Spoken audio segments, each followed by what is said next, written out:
Cukup mengejutkan, resmi 3 pemain timnas U22 Indonesia dapat sanksi larangan tampil dari AFC usai terlibat baku hantam di final SEA Games 2023.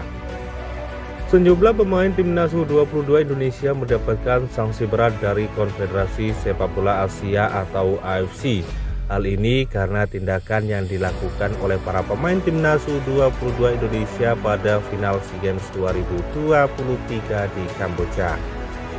Pada laga tersebut, timnas U22 Indonesia sukses meraih medali emas usai menang atas Thailand dengan skor 5-2. Laga tersebut diwarnai perkelahian hebat di antara pemain dan staf kedua tim. Akibat insiden tersebut, medali emas tersebut dibayar dengan harga mahal untuk timnas U22 Indonesia.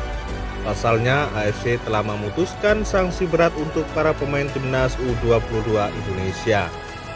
Berdasarkan sidang disiplin pada 11 Juli 2023, AFC memberi sanksi berat untuk 3 pemain timnas U22 Indonesia.